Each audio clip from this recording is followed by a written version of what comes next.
예수님의 말씀, 누가 내 옷에 손을 대었느냐, 이 말씀을 제목으로 마가복음 5장 25절에서 34절의 말씀을 중심으로 하나님 말씀을 선포합니다. 지난주도 말씀드렸지만 우크라이나와 러시아와의 전쟁이 2달이 넘도록 진행되고 있습니다. 어느 시대에 어떤 전쟁이든지 간에 어김없이 전쟁 중에 나타나는 것이 전쟁 범죄라고 하는 것입니다. 전쟁의 승리를 위해서 군대끼리 충돌하거나 기관 시설을 폭격하고 하는 일이 아니고 죄 없는 전쟁의 승패와 상관없는 민간인들을 학살하고 성폭력 등의 약탈 등의 범죄가 일어나는 것이 전쟁 범죄입니다. 이번 우크라이나와 러시아의 전쟁에서도 이런 전쟁 범죄들이 일어나고 있는데 인간의 죄성이 악하기 때문에 이 전쟁 상태에서는 일탈 행위, 자기 마음대로 해도 좋다 이런 생각 때문에 이런 범죄가 일어나는데 이번 전쟁에서 유독 러시아가 점령했다가 흑퇴하는 지역에서 이 민간인들이 전쟁의 승패와 상관없는 많은 수백 명, 수천 명의 사람들을 죽이고 길거리에 또 매장지에 가매장하고 그리고 떠난단 말이죠. 러시아 군인들이 이런 만행을 저지르는데 푸틴은 도리어 그 부대를 칭찬하고 훈장을 주고 하는 어처구니 없는 일이 있단 말이에요.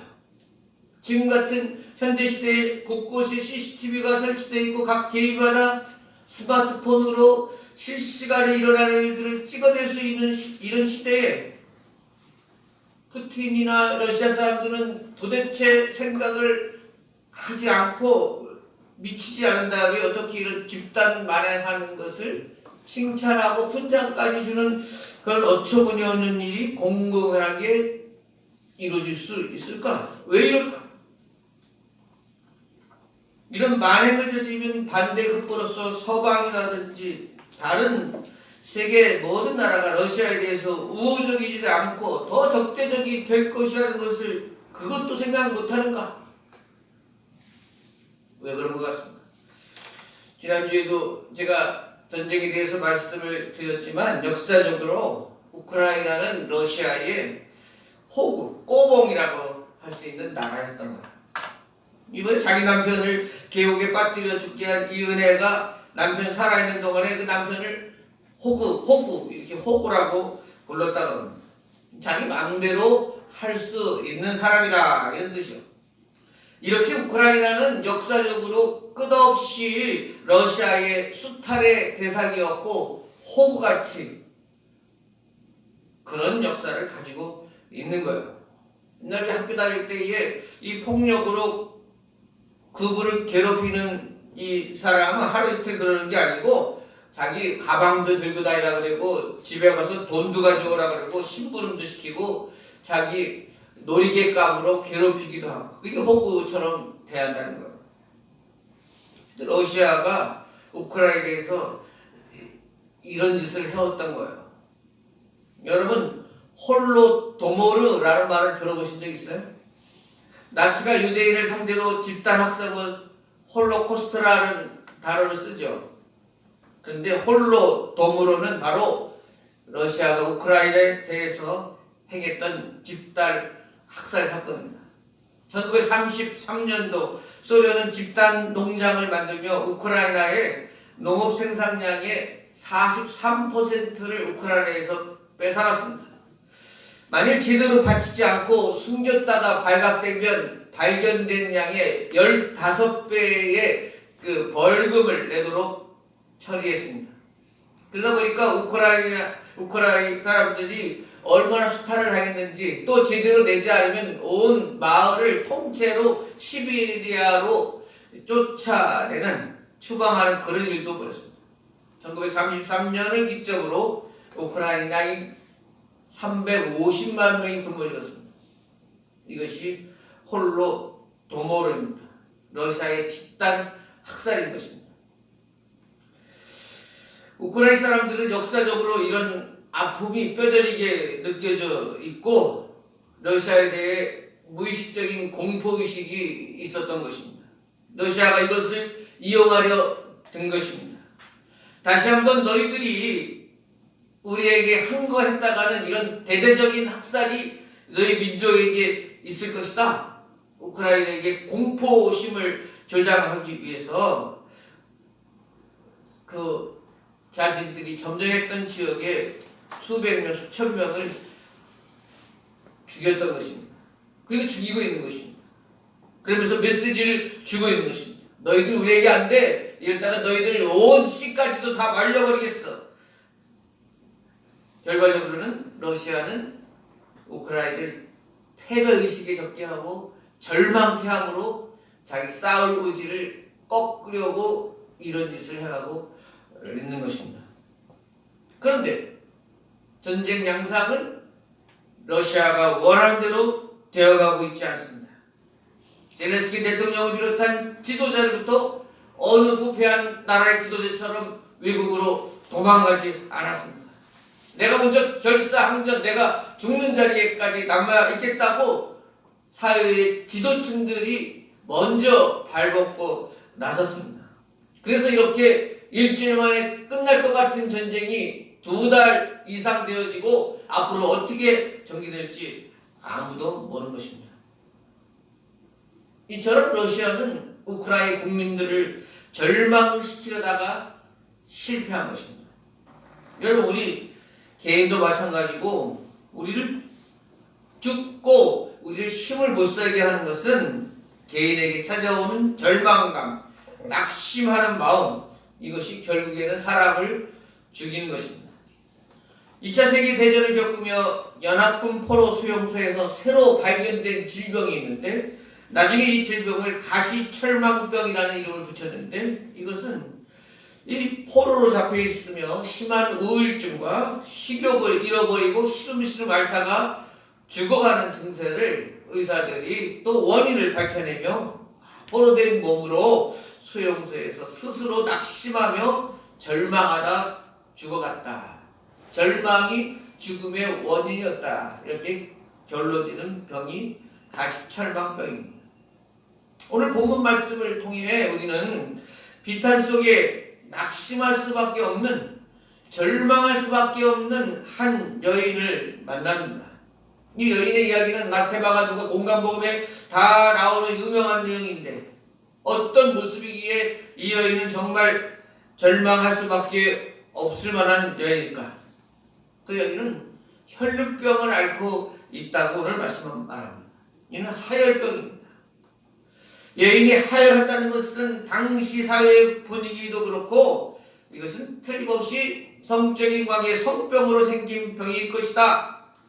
이런 세상의 통속적인 그런 사상이 있던 시대가 아니겠습니까? 사람들의 시선은 그렇게 이 여인을 볼 때에 이 여자가 분명히 성적으로 불안해서 저런 병이 걸렸을 거야 이렇게 수근수근 됐을 것입니다. 이 여인이 왜 이런 병이 걸렸는지 성경은 말씀하지 않습니다. 정말 성병으로 인한 하혈일 수도 있지만 그렇지 않고서도 얼마든지 여인이 하혈하는 병에 걸릴 수 있는 것입니다.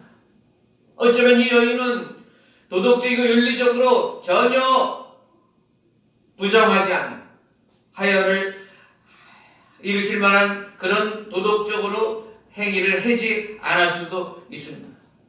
만약 정결한 상태에서 이런 병이 걸렸다면 이 여인이 얼마나 억울하겠습니까? 지금도 에이즈에 걸린 환자들을 이상한 눈으로 보는 경향이 있지만 사실 얼마든지 수혈이나 태어나면서부터 유전적으로나 에이즈에 걸린 사람들도 있는 것입니다. 그렇다면 만약 이 혈류병 여인이 도덕적으로 결백한 사람이라면 그녀가 당하는 고통은 육체적으로 하혈로 인한 그런 육체적인 고통뿐만 아니라 사람들로부터 오해와 비웃음, 불신, 그런 고통, 거기에다가 스스로 정말 나는 억울하다 치밀어 오르는 화병까지 있을 것이고 주위 사람들 아무도 알아주지 않고 아무리 설명해도 그죠? 알았어 그러면서 자기들끼리 피식피식 웃는 그런 처참한 환경에서 살아갈 수밖에 없는 여인이라는 거예요. 얼마나 억울한, 하소연할 데 없는 그런 억울한 삶을 사는 여인입니까? 그런데 오늘 성경은 거기에서 끝나지 않습니다. 이 여인이 병을 고치보려고 포기하지 않고 많은 의사를 찾아갔는데, 오늘 성경에 보면 26절에 이렇게 말씀합니다. 많은 의사에게 많은 괴로움을 받았고 가진 것도 다 허비하였으되 아무 효험이 없고 도리어 중하였던 차에, 이 여인이 병 앓는 기간을 성경은 12해 12년이라고 말해요. 12년 동안에 이 여인이 병을 고쳐보려고 나름대로 얼마나 노력을 했어요. 그런데 병은 낫기는커녕 더 심해졌다고 말해요. 그러면서 자기가 가지고 있던 재산도 다 허비됐다고 말해요. 세상 사람들은 비웃죠. 병 좀 고쳐보려고 하는데 재산은 다 허비됐죠. 차도가 있기는커녕 더 나빠진다고 하는 이런 좌절감 속에. 그래도 오늘 성경에서는 특이하게도 많은 의사에게 많은 괴로움을 받았다, 이 표현을 왜 넣었을까요? 의사가 환자를 괴롭히는 사람입니까? 아니잖아요. 근데 의사가 병을 고치는 존재인데 왜 성경은 많은 의사에게 많은 괴로움을 받았다? 단지 병 고치냐고 재산을 다 허비해서 그렇게 말하는 것 같지가 않습니다.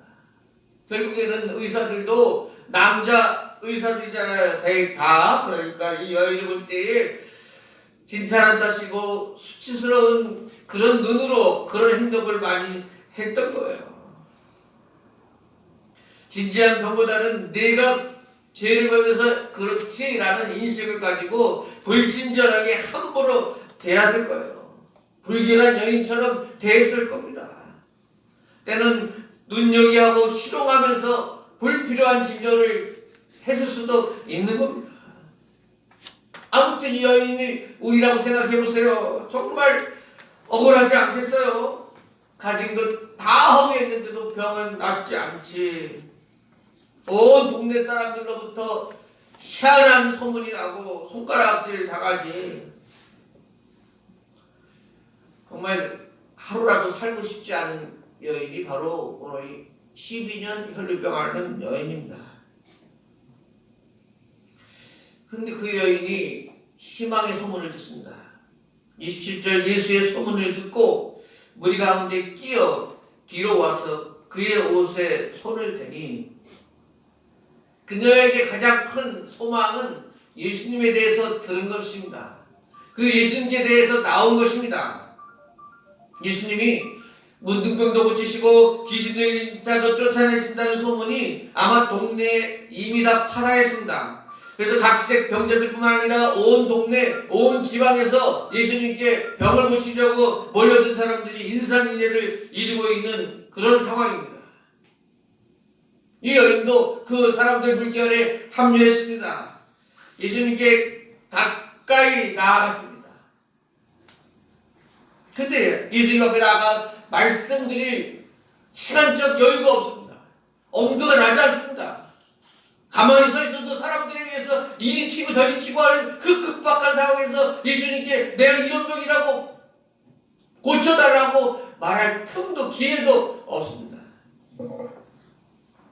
그런데 이 여인에게 어떤 믿음이 생겼다고 오늘 생각만 합니까? 28절에 이는 내가 그의 옷에만 손을 대어도 구원을 받으리라 생각함이라. 이 여인 어떤 믿음이 생겼느냐? 내가 예수님의 옷에만 손을 대어도 내 병이 나을 수 있을 것이다. 이 믿음이 생겼습니다. 이것은 예수님의 옷에 병을 고치는 능력이 있다는 그런 생각이 아닙니다. 예수님의 능력은 그 분 한 몸에만 있지 않을 것이다. 예수님의 능력은 그 몸에만 갇혀있지 않고 그를 의지할 때에는 그 옷에만 손을 대어도 그 능력을 힘입을 수 있을 것이다. 이 믿음이 여인에게 생긴 것입니다. 어떻게 이 여인에게 이런 생각, 이런 믿음이 생겼는지 모를 일입니다만 그녀가 예수님의 옷에만 손을 대었어도 성경은 오늘 그 혈루 근원이 말랐다, 병이 치유됐음을 말씀하고 있습니다. 병이 나은 줄 이 여인도 벌써 몸으로 느꼈습니다. 그러나 자기 감정 느낌만이 아니라 예수님이 오늘 말씀을 통해 증명해 주고 계십니다. 30절, 예수께서 그 능력이 자기에게서 나간 줄을 곧 아시고 무리 가운데 말씀하시되 누가 내 옷에 손을 대었느냐, 이렇게 말씀하십니다. 누가 내 옷에 손을 대었느냐? 아니, 제자들이 말합니다. 아니, 예수님, 우리가 에워싸 이 수많은 사람들이 밀고 미치는 이 가정 가운데 누가 내게 손을 대었냐니요. 얼마나 많은 사람들이 부대끼고 만지고 밀치고 하는데요. 그거 잘 아시지 않습니까? 왜 그런 질문을 하십니까? 그러나 예수님은 그냥 사람들이 오고 가면서 밀치고 손을 대고 그런 손을 말하는 것이 아닙니다. 누가 내 옷에 믿음으로 손을 대었느냐? 누가 내 믿음의 손을 뻗어서 나의 옷자락을 만졌느냐? 정확하게 예수님은 아시고 구별해내고 계신 것입니다. 여러분, 오늘 이 본문의 말씀을 통하여 오늘 우리에게 말씀하시는 바, 우리가 깨달아야 될 바, 누가 내 옷에 손을 대었느냐? 예수님의 이 말씀, 오늘도 우리 이 여인처럼 우리의 믿음의 손을 뻗어야 한다. 믿음의 손을 뻗어 예수님의 옷자락을 만지는 그런 믿음이 우리에게 있어야 한다 하는 것입니다. 오늘 하나님의 말씀인 성경을 통하여 확실하게 확인시켜주는 사실은 예수님은 오늘도 우리를 살리는 영이며 창조와 회복을 가져오시는 능력 있으신 분이다 하는 사실입니다. 그분을 믿는다는 것은 생명을 얻는 것이며 치유를 받는 것이며 죄 용서의 기쁨을 누리는 것입니다. 어제도 역사하신 예수님은 오늘도 역사하신다 하는 것을 오늘 성경을 통하여 우리에게 증거하고 계신 것입니다. 2세기 들어와 자유주의 신학자들은 성경과 우리 과학, 이성이 눈을 띄어야 되고 합리주의 이런 걸 주장하면서 오늘날에는 기적적으로 병 치유가 일어나는 것은 불가능한 거다.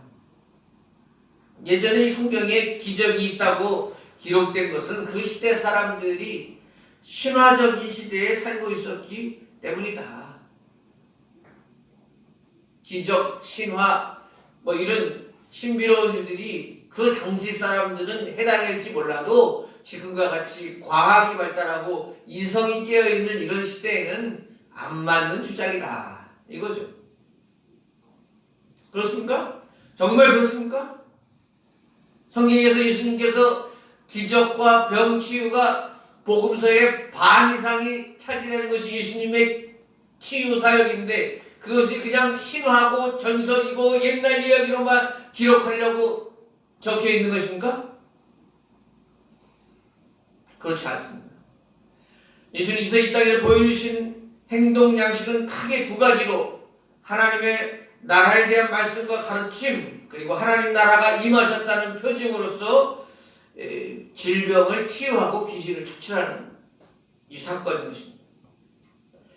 죄로 갚받는 인간의 영적인 고통을 치유하기 위한 것이 말씀 선포라면 정신적인 무지와 어리석음, 우리 감정을 치유하기 위해서 가르침, 육체의 질병으로 해방하기 위해서 육체의 치유 사건, 이것이 다 함께 일어나는 것입니다.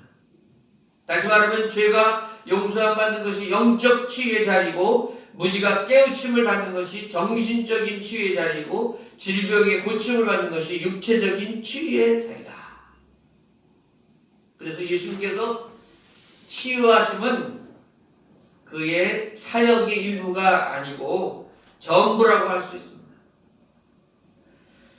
예수님의 낫게 하심은 한 부분의 관심이 아니라 전체 관심사라 할 수 있는 것입니다. 예수님께서는 우리의 부서지고 망가진 우리의 인간성을 회복하시기 위해 치유하신 것입니다. 예수님은 고통받는 인간을 지금도 자비와 긍휼 베푸신다라는 것을 깨닫게 하시기 위하여 오늘도 치유하기를 원하십니다. 예수님은 우리 하나님이 저 하늘 밖에만 계신 분이 아니라 지금도 고통받는 우리와 함께 계시다는 것을 보여주시기 위해서 오늘도 예수님의 치유 사건이 일어나는 줄로 믿어야 합니다. 많은 사람들이 이런 생각을 해요. 물론 전적으로 틀린 말은 아니에요. 무슨 생각이냐면 내가 가지고 있는 이 질병, 나의 이 고통은 하나님의 선물이다. 이 모든 것은 하나님께서 나를 훈련시키기 위해서 보내주신 거다. 그래서 나는 낫기보다는 이 고통과 질병을 통해서 그대로 받아들이고 성숙할 수 있는 기회로 삼아야 된다. 인내할 수 있는 기회로 삼아야 된다. 이런 부분이 물론 맞는 부분이 많죠. 맞습니다. 예수님도 고난당하셨습니다. 사도 바울도 육체의 가시로 고민하여 기도할 때에 3번을 드렸지만 주님은 족하다고 그것이 바울에게 은혜라고 말씀하십니다. 그런 부분이 분명 있습니다. 복음주의 기독교 저술가 존 오트버그는 수천 명의 사람들에게 질문했습니다. 당신이 영적으로 가장 많이 성장한 것은 언제입니까? 무엇이 그것을 가능하게 했습니까? 수천 명의 사람들의 가장 많은 대답이 고통이었습니다. 그리고 결론 짓습니다. 사람들은 어느 때보다 상실과 고통과 위기의 영적인 때에 더 많이 성장합니다. 고난은 우리를 더 성장시킵니다. 맞습니다. 그런 부분이 충분히 있고 그런 부분을 통해 제가 설교도 드린 적도 많이 있습니다. 그럼에도 불구하고 오늘 예수님의 치유를 통해서 우리가 기억하기를 바라는 것은 예수님이 치유하시고 우리의 질병과 우리의 어려움을 능히 해결해 주시기를 원하시고 오늘 예수님의 옷자락 붙은 이 여인처럼 우리가 어떤 문제에 닥쳤을 때 우리의 믿음의 손을 뻗어서 예수님의 옷자락을 붙드는 그 심정으로 간절히 히스기야처럼 벽을 향해서 간절히 기도하고 주님 앞에 매달릴 수 있는 그런 기회, 그런 마음까지도 아예 갖지 않고 이건 다 하나님 뜻이야, 하나님 고쳐주지 않을 거야? 아무것도 하지 않고 내 스스로 결론 지어보는 거야. 이 병은 낫지 않아. 하나님의 선물이야. 고난과 이 질병과 어려움을 통해서 우리에게 더 인내하며 성숙시키는 부분도 있지만 어떤 부분에 있어서는 주님의 마음이 히스기야처럼 주님을 향해서 눈물을 흘리며 애통하며 기도하기를 바랄 마음이 있다는 거예요. 어떤 내 문제에 대해서는 이 절병 여인처럼 믿음의 손을 뻗어서 예수님의 옷자락을 붙들기를 원하시는 그 주님의 마음이 있다는 거예요. 그 해보지도 않고 지게 겁먹고 포기해버리는 거예요.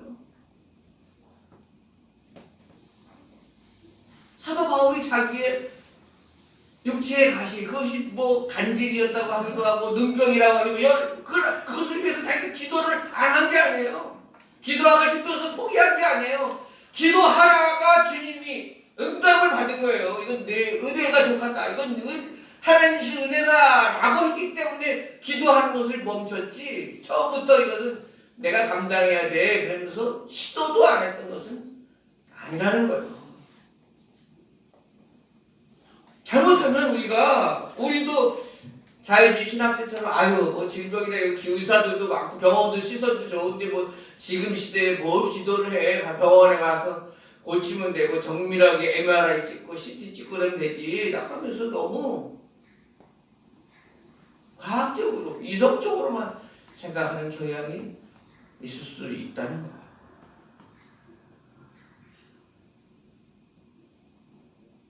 우리는 육체적 질병뿐 아니라 모든 것을 주님의 능력이 흘러나오는 예수님의 옷자락, 예수님의 능력을 힘입고 살아가야 됩니다. 그 부분 때문에 우리는 병원도 다니고 약도 먹고 막 수술도 하고 하지만 주님 앞에 전적으로 믿음으로 기도해야 하는 거예요. 주님의 능력을 의지해야 하는 거예요. 의사가 수술도 하고 약도 먹고 진단 처방도 하지만 저를 진정으로 낫게 하시는 분은 우리 주님이십니다. 이런 고백이 있어야 하는 것입니다. 하나님께서 그거를 기뻐하시는 것입니다. 그리고 그 능력, 그 증거를 우리가 받아야 우리가 세상으로 나아가서 많은 사람들에게 예수님이 이렇게 우리를 고치셨고 예수님이 우리와 이렇게 함께 하시고 이런 능력을 주십니다. 이렇게 담대하게 증거할 수 있는 거 아닙니까? 복음의 증인으로 살아갈 수 있는 것 아닙니까? 때로는 우리에게 주님은 이런 체험적인 신앙을 주시고자 우리에게 어려움이 있을 수도 있다는 거예요. 100% 그렇다는 건 아니죠. 아까 처음에 계속해서 말씀을 드리지만 분명하게 오늘 12년 혈류병 여인을 통해서 예수님의 능력은 2000년 전이나 지금이나 영원히 동일하시다. 우리 지금 예수 그리스도는 어제나 오늘이나 영원토록 동일하시다. 그 사랑도 동일하고 그 능력도 동일하고 우리에게 향하신 그 마음도 동일하시다. 이것을 꼭 믿으시기를 바랍니다. 아멘. 2000년 전에 전설과 같이 옛 이야기처럼 성격이 쓰여지는 게 아니에요. 예수님 오늘도 우리에게 말씀하실 거예요. 오늘 본문을 통하여 너희들도 이 혈류병 여인처럼 이런저런 핑계대면서 아유 사람이 많은데요 이게 뭐 일일이 어떻게 알아요 이러면서 나오지도 않고 집에서 한탄하면서 끝내는 인생이 되지 말고 어떤 문제가 있든지 어떤 난관이 있든지 예수님께 나와 그 믿음으로 예수님의 옷을 붙잡으라. 예수님의 능력이 나타남을 믿어라. 이렇게 말씀하고 있는 것입니다.